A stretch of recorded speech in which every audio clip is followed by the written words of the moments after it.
Hello friends, welcome to மக்கள் சேவை channel. இன்றைக்கி நம்ம ஒரு முக்கியமான இன்ஃபர்மேஷன் பற்றி தான் பார்க்க போகிறோம். அதாவது தமிழக சத்துணவு துறையில் உங்களுக்கான வேலைவாய்ப்பு வந்து அறிவித்து அதுக்கான அரசாணையை வந்து வெளியிட்டிருக்காங்க. இப்போ இதை பற்றின மொத்த இன்ஃபர்மேஷன் தான் இந்த வீடியோ வந்து பார்க்க போகிறோம். இந்த வீடியோ ஸ்கிப் பண்ணாமல் ஃபுல்லாக பாருங்கள். அது மட்டும் அல்ல, இந்த வீடியோ நிறைய பேருக்கு ஷேர் பண்ணுங்கள். வீடியோக்குள்ளே போகிறதுக்கு முன்னாடி வேலைவாய்ப்புக்குன்னு தனியாக நம்ம ஒரு சேனல் வந்து க்ரியேட் பண்ணியிருக்கோம். இந்த சேனலில் மாவட்ட வாரியாக வர எல்லா கவர்மெண்ட் ஜாப்ஸுமே ரெகுலராக அப்டேட் வந்து பண்ணிகிட்ருக்கோம். இதுக்கான லிங்க்கை நான் டிஸ்கிரிப்ஷன் வந்து கொடுத்துட்றேன். விருப்பம் இருக்கவங்க இந்த சேனலை நீங்கள் சப்ஸ்கிரைப் வந்து பண்ணி வச்சுக்கோங்க. ஓகே, இப்போதைக்கு சமூக நலன் மற்றும் மகளிர் உரிமைத்துறை சார்பில் இந்த ஒரு அரசாணையை வந்து வெளியிட்டிருக்காங்க. 16/12/2024 அன்னைக்கு தான் கொடுத்துருக்காங்க. இந்த அரசாணைக்கான பிடிஎஃப் லிங்க்கை நம்முடைய வாட்ஸ்அப் சேனல் இருக்குது, அதில் நான் வந்து ஷேர் பண்ணிடுறேன். ஸோ தேவைப்படுறவங்க நம்ம வாட்ஸ்அப் சேனல் நீங்கள் ஃபாலோ பண்ணிக்கோங்க. எல்லா அப்டேட்டுமே உங்களுக்கு ரெகுலராக வந்து சேர்ந்துடும். அதை ஃபாலோ பண்ணி இந்த பிடிஎஃப் நீங்கள் டவுன்லோட் பண்ணிக்கோங்க. ஓகே, டாபிக் கொடுத்துருக்காங்க பாருங்கள். சமூக நலன் மற்றும் மகளிர் உரிமைத்துறை புரட்சித் தலைவர் எம்ஜிஆர் சத்துணவு திட்டம் வந்து 8997 சமையல் உதவியாளர் காலிப்பணி நிரப்புவதற்கான ஒரு அரசாணை தான் வந்து பார்த்தா வெளியிட்டிருக்காங்க. ஸோ சத்துணவு துறையில் உள்ள அந்த சமையல் உதவியாளருக்கான வேக்கன்சி நிரப்ப சொல்லி இந்த ஒரு அறிவிப்பு வந்து வெளியிட்டிருக்காங்க. ஓகே, ஸோ சத்துணவு துறையில் என்னமான செயல்படுது அதை பற்றி எல்லாமே வந்து கொடுத்துருக்காங்க பாருங்கள். அதாவது 3ஆவதாக படிக்கப்பட்ட கடிதத்தில் புரட்சித் தலைவர் எம்ஜிஆர் சத்துணவு திட்டத்தின் கீழ் 1 முதல் 10ஆம் வகுப்பு வரை பயிலும் மாணவர்களுக்கு மதிய வேளையில் கலவை சாதத்துடன் மசாலா முட்டையும் வழங்கப்பட்டு வருகிறது என்றும், தமிழ்நாட்டில் துவங்கப்பட்ட இத்திட்டம் அனைத்து மாநிலங்களில் பின்பற்றப்பட்டு செயல்படுத்தப்பட்டு வருகிறது என்றும், 1995ஆம் ஆண்டு முதல் இத்திட்டத்திற்கு ஒன்றிய அரசு 60:40 என்ற முறையில் வந்து அமௌண்ட் வந்து ப்ரொவைட் பண்ணுறாங்க அப்படின்றத மென்ஷன் பண்ணியிருக்காங்க.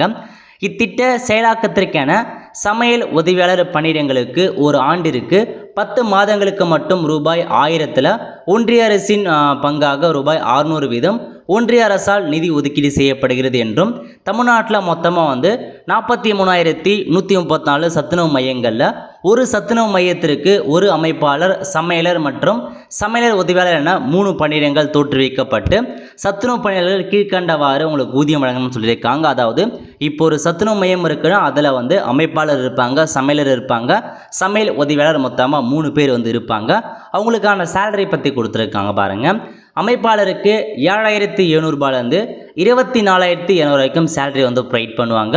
சமையலருக்கு 4,100 ரூபாயிலேருந்து 12,500 வரைக்கும் சேலரி ப்ரொவைட் பண்ணுறாங்க. சமையல் உதவியாளருக்கு 3,000 ரூபாயிலேருந்து 9,000 வரைக்கும் உங்களுக்கான சேலரி வந்து கொடுக்குறாங்க. ஓகே, இப்போ என்ன சொல்லியிருக்காங்கன்னா, சத்துணவு திட்டத்தினை சிறிய முறையில் செயல்படுத்துகிற தற்போது காலியாக உள்ள மொத்த பணியிடங்களில் அவசியம் கருதி 8,997 சமையல் உதவியாளர் பணியிடங்களை மட்டும் மாதம் ரூபாய் 3,000 வீதம் தொகுப்பூதியத்தில் நியமனம் செய்திட உரிய ஆணை வழங்குமாறு சமூக நல ஆணையர் அரசை வந்து கேட்டுக்கொண்டுள்ளார் அப்படின்றத மென்ஷன் பண்ணியிருக்காங்க.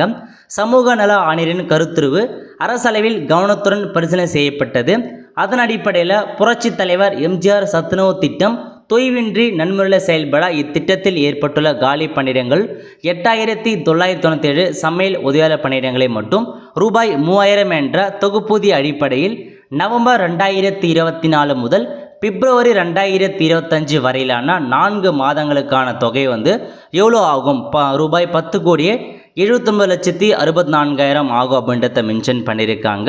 ஸோ புரட்சித் தலைவர் எம்ஜிஆர் சத்துணவு திட்டத்தின் கீழ் காலியாக உள்ள மொத்த பணியிடங்களில் சமையல் உதவியாளர் காலி பணிகளை மட்டுமே மாதம் 3,000 வீதம் தொகுப்பூதிய நிரப்ப அனுமதி வழங்கப்படுகிறது. தொகுப்பூதியத்தில் நியமனம் செய்யப்படும் பணியாளர்களுக்கு 12 மாதங்கள் திருப்திகரமான பணியினை முடிக்கும் தகுதியான பணியாளர்களுக்கு சிறப்பு காலைமுறை ஊதியம் வந்து 3,000 ரூபாயிலேருந்து 9,000 வழங்கப்படும் அப்படின்றத மென்ஷன் பண்ணியிருக்காங்க. தொகுப்பூதிய சமையல் உதவியாளர் பணி நியமனத்திற்கு குறைந்தபட்ச கல்வி தகுதியாக 10ஆம் வகுப்பு தேர்ச்சி தோல்வி என நிர்ணயம் செய்யப்படுகிறது. சென்னை மாவட்டத்தில் சமையல் உதவியாளர்களை தொகுப்பூதியத்தில் நியமனம் செய்த இணை இயக்குனர் அலுவலர் வந்து பார்த்தா நியமனம் செய்யப்படுகிறார் அப்படின்னு மென்ஷன் பண்ணியிருக்காங்க. ஸோ சென்னையில் மட்டும் இந்த வேக்கன்சி நிரப்புவதற்கு இணை இயக்குனர் அவங்க தான் வந்து நியமனம் செஞ்சுருக்காங்க. மேற்குறிப்பிடப்பட்ட நடைமுறைகளை தவிர அரசாணைலாம் நீங்கள் பார்த்து இந்த வேக்கன்சி நிரப்புங்க அப்படின்றத மென்ஷன் பண்ணியிருக்காங்க. ஸோ இதாங்க உங்களுக்கான இன்ஃபர்மேஷன். ஸோ செக் பண்ணி பார்த்துட்டு நீங்கள் எல்லாமே இன்ஃபர்மேஷன்ஸ் எல்லாமே கேதர் பண்ணிக்கோங்க. இதுதான் உங்களுக்கான இன்ஃபர்மேஷன். ஸோ இப்போதைக்கு சமையல் உதவியாளருக்கான வேக்கன்சியை மட்டும் நிரப்ப சொல்லி தமிழக அரசு ஆணையை வந்து வெளியிட்டிருக்காங்க. ஸோ அதுக்கான என்ன இது எல்லாமே மென்ஷன் பண்ணிட்டாங்க, எவ்வளோ செலவாகும் அது வரைக்கும் எல்லாமே கொடுத்துருக்காங்க. விரைவில் இதுக்கான உங்களுக்கான ஆட்கள் வந்து எடுக்க போகிறாங்க. இப்போதைக்கு அரசாணை வெளியிட்டாங்க. சீக்கிரமாக வந்து பார்த்தீங்கன்னா இதுக்கான அப்ளிகேஷன்ஸ் விட்டு ஆன்லைன் மூலமாக கண்டிப்பாக எல்லாமே வந்து எடுப்பாங்க. ரெடியாக இருந்துக்கோங்க. மேபி ஆன்லைன் மூலமாக அப்ளிகேஷன்ஸ் இருக்கலாம், ஆன்லைன் மூலமாகவும் இருக்கலாம், எது வேணாலும் இருக்கலாம். பட் எல்லாத்துக்கும் ரெடியாக இருந்துக்கோங்க. இது முழுக்க ஆல்மோஸ்ட் வந்து பார்த்தா ஒரு டெம்பரரி ஜாப் மாதிரி தான் எடுக்கிறாங்க. பட் நீங்கள் அப்ளை பண்ணுங்கள், டெம்பரரியாக இருந்தாலும் சரி அப்ளை பண்ணுங்கள், பர்மனெண்ட் ஆகிறதுக்கான வாய்ப்புகளும் அதிகமாக இருக்குது. ஸோ இதுக்கு வந்து பார்த்தா எக்ஸாமில் வைக்க மாட்டாங்க, டைரக்ட் இன்டர்வியூ மூலமாக தான் செலெக்ஷன்ஸ் பண்ணுவாங்க. அதுக்கான டாக்குமெண்ட்ஸ் எல்லாமே நீங்கள் ரெடி பண்ணி வச்சுக்கோங்க. டாக்குமெண்ட்ஸை பொறுத்த வரைக்கும் யூஸ்வலாக நீங்கள் எஜுகேஷன் குவாலிஃபிகேஷன் அப்படின்னா அந்த 10th பாஸ் அல்லது ஃபெயில் கேட்டிருக்காங்க. 10th pass ஆனதுக்கான 10th mark sheet அல்லது 10th ஃபெயில் ஆனதுக்கான 10th மார்க் ஷீட், டிசி இருந்தால் போதுமானது. அது கூடவே வருமானம், இருப்பிடம், ஜாதி சர்டிஃபிகேட் இதை 3மே நீங்கள் ரெடி பண்ணி வச்சுக்கோங்க. விடவாக இருக்கீங்க அப்படின்னா அந்த விடோ சர்டிஃபிகேட் அதெல்லாம் எடுத்து வச்சுக்கோங்க. டிஸ்ட்ரிபியூட் விடோ, ஆதரவற்ற விதோ அதெல்லாமே எடுத்து வச்சுக்கோங்க. இந்த மாதிரி எஜுகேஷன் குவாலிஃபிகேஷன், உங்களுக்கான வருமான, இருப்பிடம், ஜாதி சர்டிஃபிகேட், ஸ்பெஷல் கேட்டகரினா அதுக்கான டாக்குமெண்ட்ஸ் இதை மட்டுமே போதுமானது. இதை தவிர்த்து உங்கள் ரேஷன் கார்டு, ஆதார் கார்டு கேட்பாங்க. இதுவே போதுமானது இந்த ஸ்கீமுக்கு நீங்கள் அப்ளை பண்ணுறதுக்கு. கண்டிப்பாக ஒன்ஸ் இந்த ஜாப் வரும்போது நான் உங்களுக்கு இன்ஃபார்ம் பண்ணுறேன். இப்போ தான் அரசாணை வெளியிட்டிருக்காங்க. விரைவில் இந்த ஜாப் குறித்து வந்து பார்த்தா அட்வர்டைஸ்மெண்ட் நோட்டிஃபிகேஷன் மூலமாக கொடுத்து மாவட்ட வாரியாக வரலாம், அல்லது ஒரே நோட்டிஃபிகேஷனாக கூட ஜாப் வந்து கண்டக்ட் பண்ணலாம். ஸோ வெயிட் பண்ணி பார்க்கலாம். இதான் உங்களுக்கான இன்ஃபர்மேஷன்.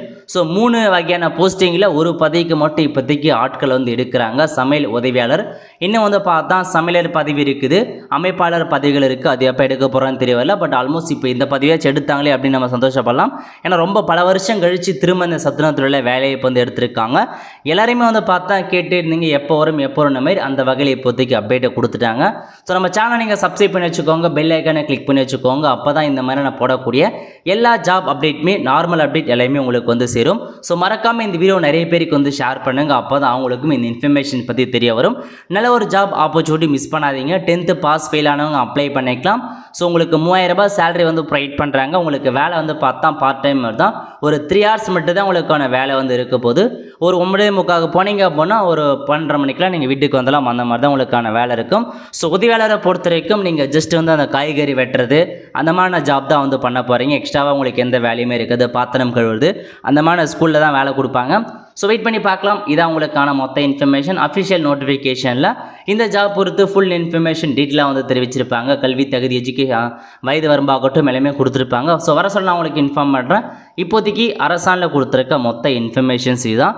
இந்த அரசாணைக்கான பிடிஎஃப்பை நம்ம வாட்ஸ்அப் சேனல் கிரியேட் பண்ணியிருக்கோம், அதில் கொடுத்துட்றேன். எல்லா அப்டேட்டுமே அதில் வந்து சேரும். கண்டிப்பாக ஃபாலோ பண்ணி வச்சுக்கோங்க, உங்களுக்கு வந்து யூஸ்ஃபுல்லாக இருக்கும். அவ்வளோ ஃப்ரெண்ட்ஸ், கண்டிப்பாக இந்த பிடிச்ச லைக் பண்ணுங்கள். அது மட்டும் அல்ல, இந்த வீடியோ நிறைய பேருக்கு ஷேர் பண்ணுங்கள். அடுத்த ஒரு நல்ல சந்திப்போம். நன்றி, வணக்கம்.